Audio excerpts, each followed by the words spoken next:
हे friends, start करते हैं class 10 का chapter number 9 applications of trigonometry. इसका एग्जांपल नंबर 2 करेंगे। एग्जांपल नंबर 2 में क्या गिवन है? An electrician has to repair an electric fault on a pole of height 5 metre. एक इलेक्ट्रिशियन को रिपेयर करना है, एक इलेक्ट्रिक फॉल्ट आया है किसके अंदर? पोल के अंदर, जिसकी हाइट, पोल की हाइट कितनी दी हुई है? 5 मीटर।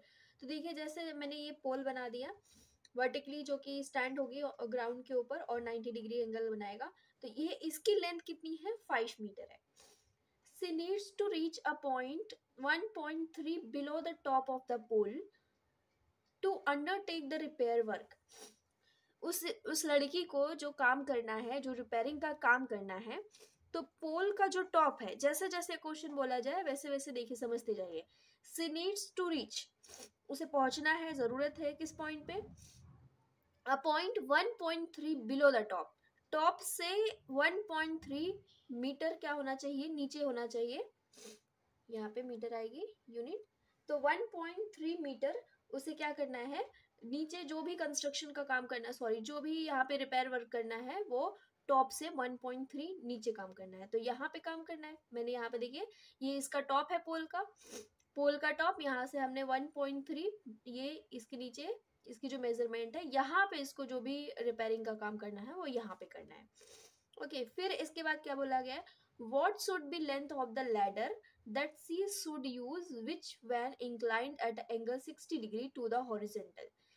तो लैडर की कितनी लेंथ होगी अगर उसे हम क्या करें? 60 डिग्री एलिवेशन के साथ, मतलब 60 डिग्री एंगल हमें यहाँ बनाते हुए इंक्लाइंड हो, ये जो सीढ़ी है वो कितना इंक्लाइंड हो, कितने डिग्री पे? 60 डिग्री पे इंक्लाइंड हो। तो हमें इसकी लेंथ बतानी है कि इस सीढ़ी की लेंथ कितनी होगी। ओके, आगे क्या पूछा गया है? would enable her to reach the required position, also how far from the foot of the pole should be the pole should she place the foot of the ladder? अच्छा, ये भी पूछा जा रहा है। ऑल्सो ये भी बोला गया हाउ फार, कितना दूर है, क्या दूर है from the foot of the pole, जो ये उसका फुट है किसका? पोल का, उससे जो हमारी सीढ़ी रखी गई है वो कितनी लेंथ पे, कितनी दूरी पे रखा गया है, ये जो लैडर का फुट है। ठीक है, तो मतलब सीधे साधा मतलब ये है कि यहाँ से लेके यहाँ तक की भी डिस्टेंस हमें निकालनी है। हमने कितनी डिस्टेंस पे जो सीढ़ी है वो रखी है, और हमें दूसरी चीज सीढ़ी की लेंथ कितनी है वो निकाली है। हमें ये यहाँ पे दो काम करने हैं। ठीक है, तो जैसे जैसे आपको क्वेश्चन बोलता जाए वैसे वैसे आप फिगर बनाते जाइए। जैसे ही फिगर बन जाएगा क्वेश्चन अपने आप बहुत आसान बन जाता है। अब देखिए, सबसे पहले है ना, हमें जो चाहिए होता है और जो गिवन होता है वो सारी चीजें सबसे पहले हम देख लेते हैं। अगर मैं गिवन की बात करूं, देखिए मैंने एक सिंपल सा ये इसका फिगर बनाया, जैसे जैसे बोलते गए। एक पोल है जो कि क्या है? 5 मीटर उसकी हाइट है, और जो कंस्ट्रक्शन का काम करना है वो 1.3 मीटर नीचे करना है, तो ये बना दिया मैंने। तो सीढ़ी सीढ़ी तो यहीं पे लगाओगे ना जहाँ पे काम करना है, तो यहाँ से यहाँ तक की ये देखिए सीढ़ी इंक्लाइन कर दिया, और इंक्लाइंड भी है तो कितने डिग्री पे है? 60 डिग्री पे है। अब मुझे ये पूछा जा रहा है कि इस सीढ़ी की लेंथ बताओ, और ये जो सीढ़ी रखी गई है वो पोल से कितनी दूरी पे रखी गई है, ये दो चीज हमें बतानी है। तो मैंने बस इसका नाम दे दिया कि ए बी डी और ये सी, तो बहुत आसानी हो जाएगी मुझे करने में। तो सबसे पहले है ना, मुझे देखिए क्या दिया हुआ है, ये पूरी लेंथ दी हुई है। तो पूरी लेंथ क्या है? एडी। एडी हमें कितना दिया हुआ है? 5 मीटर दिया हुआ है। दूसरी चीज ए बी दिया हुआ है, जो जितना मीटर हमें नीचे जाके काम करना था। तो ए बी की वैल्यू कितनी दी हुई है? 1.3 मीटर दिया हुआ है। और कुछ दिया है? नहीं, और कुछ तो नहीं दिया है, लेकिन हमें अब निकालना क्या है? डीसी निकालना है। और क्या निकालना है? इस सीढ़ी की लंबाई, जो कि क्या है? बीसी निकालना है। ये दो चीज हमें निकालनी है। अब अगर निकालना है, जब ये सारी चीजें वैल्यू निकालनी है, तो हम वहां तक पहुंचेंगे कैसे? ये चीज अब देखो। अगर मैं बोलूं, देखिए 5 मीटर ये पूरी लेंथ है ना। मुझे एक सिंपल ट्राइंगल अगर मिल जाए, सिंपल ट्राइंगल की वैल्यू मिल जाए, ये 1.3 मीटर है। तो मैं अगर पूछूं कि बी डी की वैल्यू कितनी हो जाएगी, तो मैं आसानी से निकाल सकती हूँ, क्योंकि जब मुझे पूरी वैल्यू दी हो, ये पूरी वैल्यू ए डी पूरा दिया है, और ये यहाँ से यहाँ तक की लेंथ दी हुई है, तो मैं यहाँ से आराम से ये बी डी की वैल्यू निकाल सकती हूँ। कैसे निकलेगा? पूरे में से ये ऊपर वाला टॉप हटा दो, तो ये बी डी की वैल्यू आ जाएगी। जैसे ही बी डी की वैल्यू आ गई, हम अपना फॉर्मूला अप्लाई कर पाएंगे। तो सबसे पहला स्टेप मैं क्या करूंगी, यहाँ से BD की वैल्यू निकालूंगी और वो निकलेगा कैसे, पूरे AD में से मैं क्या माइनस कर देती हूँ, AB माइनस कर देती हूँ। अब AD कितना है, 5 है, 5 में से 1.3 माइनस कर देती हूँ। जब 5 में से 1.3 माइनस करेंगे तो हमारा आंसर कितना आएगा, 3.7 मीटर। इसका मतलब ये हुआ कि जो हमारी लेंथ आ गई कहाँ से लेके कहाँ तक की, BD, ये जो लेंथ है यहाँ से लेके BD की जो लेंथ है यहाँ तक की, वो कितनी आ गई, 3.7 मीटर आ गई, 3.7 मीटर। अब हमें जो पूछा गया, अब हम उस पर देखते हैं हमें क्या पूछा गया है। हमें सबसे पहले लेंथ पूछी गई है, इस सीढ़ी की लेंथ पूछी गई है, एंगल दिया हुआ, जैसे ही हमें एक एंगल मिल जाए और एक साइड मिल जाए हम फॉर्मूला अप्लाई कर सकते हैं, रेशियो। अब कौन सा अप्लाई करना है ये भी देखना पड़ेगा। हम जानते हैं कि जो 3 रेशियो होता है, पंडित बद्री प्रसाद हर हर बोले, ठीक है। तो ये जो पहला P/H ये साइन का होता है, B/H ये क्या होता है, कॉस का होता है, P/B ये किसका होता है, tan का होता है। अगर मैं देखूं, ये देखिए वर्टिकली स्टैंड होगा, ये जो पोल होगा वर्टिकली स्टैंड होगा, मतलब ये 90 डिग्री है, तो मतलब इसके सामने वाली ये जो साइड है वो क्या हो जाएगी, हाइपोटेन्यूज हो जाएगी। एंगल के सामने वाली क्या होती है, एंगल के सामने वाला अगर जो हमें जो निकालना होता है वो क्या होता है, परपेंडिकुलर होता है। तो बचा क्या, बचा ये बेस। अगर हमें हाइट निकालनी है लेंथ इसकी सीढ़ी की, तो हम कौन सा रेशियो यूज करें, P/H या H/P, कौन सा बनेगा, P/H, क्योंकि हमारे पास P दिया हुआ है इसलिए मैं बोल रही हूँ, इसलिए मैं P यूज कर रही हूँ, और मुझे H चाहिए इसलिए मुझे ऐसे रेशियो लेने पड़ रहे हैं कि जिसमें P और H आ जाए। तो P/H किसका है, साइन का है, ये साइन का होता है, ये कॉस का होता है, ये tan का होता है। तो हम निकालेंगे यहाँ पे साइन 60, क्योंकि एंगल कितना दिया हुआ है 60 डिग्री, तो sine 60 degree is equal to कितना है, P मतलब BD अपॉन H मतलब कितना है, BC। ये हो गया। साइन 60 की वैल्यू कितनी होती है, साइन 60 की वैल्यू कितनी होती है, √3/2 होती है, इज इक्वल टू BD हमें देखो दिया हुआ है, BD कितना 3.7, और हमें BC निकालना है तो BC ऐसे ही रखेंगे। तो बस मुझे यहाँ से BC की वैल्यू निकालनी है, तो क्रॉस मल्टीप्लीकेशन कर दीजिए। तो क्रॉस करेंगे तो BC इंटू √3 आ जाएगा, 3√BC आ जाएगा, is equal to 3.7 multiply by 2 आ जाएगा जब इन दोनों को क्रॉस करेंगे, ऐसे क्रॉस कर देंगे मल्टीप्लीकेशन। अब क्योंकि मुझे सिर्फ BC की वैल्यू चाहिए तो मुझे यहाँ पे √3 नहीं चाहिए, तो मैं √3 क्या करूंगी, दूसरी साइड लेकर जाऊंगी। तो यहाँ से BC इज इक्वल टू क्या हो जाएगा, 3.7 मल्टीप्लाई बाई 2, क्योंकि √3 यहाँ पे मल्टीप्लाई में है तो नीचे आएगा तो किस में जाएगा, डिवीजन में जाएगा, ये √3 हो जाएगा। बस यही यहाँ पे कैलकुलेशन कर देना है, इसके बाद हमारा आंसर आ जाएगा। अब कैलकुलेशन करना भी बहुत मुश्किल है। अब देखिए यहाँ पे एक हिंट दिया हुआ था कि √3 की वैल्यू आप क्या ले सकते हो, 1.73 ले सकते हो, तो यहाँ से मैं लेती हूँ 1.73। अगर मैं इसको मल्टीप्लाई करूँ, 7 2 14, 14 का 1, 3 2 6, 6 और 1 कितना हो जाएगा 7, और यहाँ पे कितना था 1.73।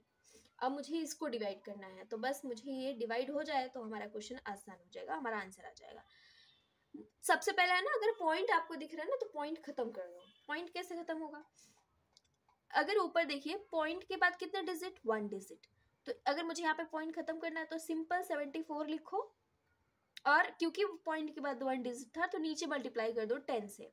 अब अगर नीचे देखोगे तो ये 173 है, 173 सिंपल लिखो, और पॉइंट के बाद कितने डिजिट था, 2 डिजिट था, लेकिन मुझे यहाँ पे पॉइंट हटा दिया हमने, तो ऊपर मल्टीप्लाई कर देना। देखिए पॉइंट हटाओगे तो उसके अपोजिट में मल्टीप्लाई करना है, तो इस तरीके से मैंने मल्टीप्लाई कर दिया। तो मैं देखूंगी यहाँ पे एक जीरो कैंसिल हो जाएगा, तो ये हो जाएगा 7 4 और एक 0, तो यहाँ पे 173। तो बस मुझे इसको डिवाइड करना है और हमारा आंसर, तो हम डिवाइड करके भी बता देती हूँ मैं। 740 दिया हुआ है, वैसे आंसर पॉइंट में ही आएगा, तो पॉइंट के बाद एक दो डिजिट ले लेने का, बस उसके आगे कुछ करना नहीं है।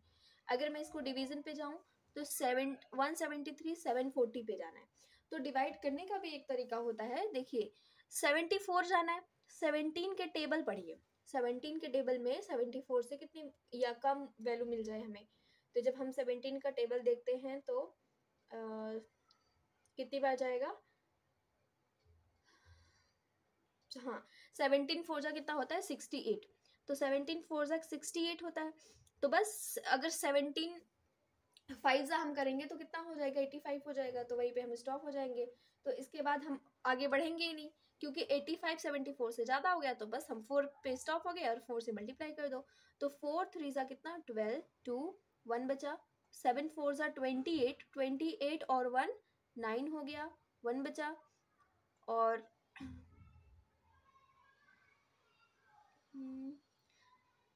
7 कुछ, हाँ 20 बराबर है, 4 1 जा 4 और 4 और 2 कितना हो गया 6 हो गया। बस इसको माइनस करो तो यहाँ पे 8 आ जाएगा, यहाँ पे बचा 13, 13 में से 9 गया तो कितना बचेगा 8, और यहाँ पे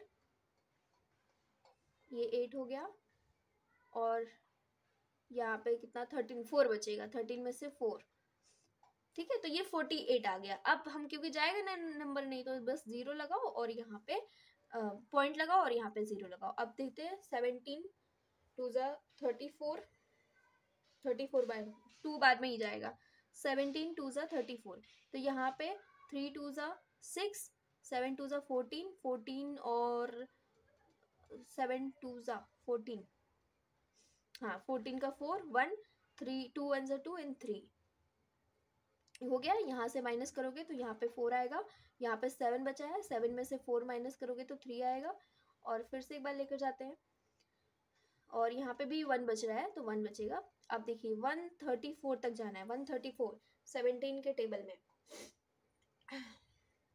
17 17 7 जा सही है, 17 7 7 टाइम्स में जाएगा, 7 3 जा 21, 1 बचा, 2 7 7 जा 49, 49 2 51, 5 बचा, 7 1 जा 7 7 5 12, ठीक है। तो ये हमारा आंसर आ गया। और इसके बाद भी अगर आपको लेना है एक डिजिट तो आप ले सकते हो। तो कितना आएगा, यहाँ पे माइनस करोगे तो ये 9 जाएगा, और यहाँ पे बचेगा 3, तो यहाँ पे 2 और ये 1, तो फिर से यही वैल्यू जाएगी, 7 बार भी जाएगा। तो बस यहाँ पे आपको आगे सॉल्व करने की ज़रूरत नहीं है, बस इतना खत्म है, आपको ये चीज़ें लिखने की ज़रूरत नहीं है, क्योंकि पॉइंट के बाद हमें मिल गया है। अब अप्रोक्सीमेशन हम करते हैं ना, अप्रोक्सीमेशन 4 पॉइंट, वैसे हमारा 277 आ रहा है, तो इसको अप्रोक्स में अगर बोलूँ तो अप्रोक्स में कितना आएगा 4, राउंड ऑफ कर देते हैं, 2 राउंड ऑफ कैसे करते हैं, ये 27 दिया हुआ है, तो आगे वाला जो नंबर है ना उसको देखो, ये 5 से बड़ा है कि छोटा है, 5 से बड़ा है, जैसे ही 5 से बड़ा है तो एक नंबर आगे ऐड कर दिया करो, तो जैसे ही एक नंबर आगे ऐड होगा तो ये कितना हो जाएगा 8 हो जाएगा, ये वैल्यू अप्रोक्स जाएगी, ठीक है। तो इसे हम अप्रोक्स में ले लेंगे, ठीक। तो ये हमारा डिवीजन है, तो ये किसकी वैल्यू आ गई, ये BC की वैल्यू आ गई, तो BC इज इक्वल टू कितना आ गया 4.28, ठीक है। तो ये बस ये थोड़ा डिवीजन में टाइम लगा, बाकी जो है हमारा सोल्यूशन वो आसान होता है, कैलकुलेशन में बस टाइम लगती है। चलो नेक्स्ट अब हम निकालते हैं, नेक्स्ट कौन सा DC निकालना है। अब DC के लिए कौन सा रेशियो यूज होगा, ये परपेंडिकुलर और बेस, तो परपेंडिकुलर और बेस ये किसका बनता है, परपेंडिकुलर और बेस, तो ये हमारा जाएगा परपेंडिकुलर और बेस, ये tan भी लगा सकते हो, उल्टा भी लगा सकते हो, कॉट भी लगा सकते हो। तो अगर मैं कॉट करके देखूँ तो कॉट 60 कितना हो जाएगा, कॉट 60 क्या हो जाएगा P upon B, sorry B upon P, तो ये DC आ जाएगा, ये DC अपॉन, और ये P क्या है BD है। कॉट 60 की वैल्यू कितनी होती है 1 अपॉन √3 होती है।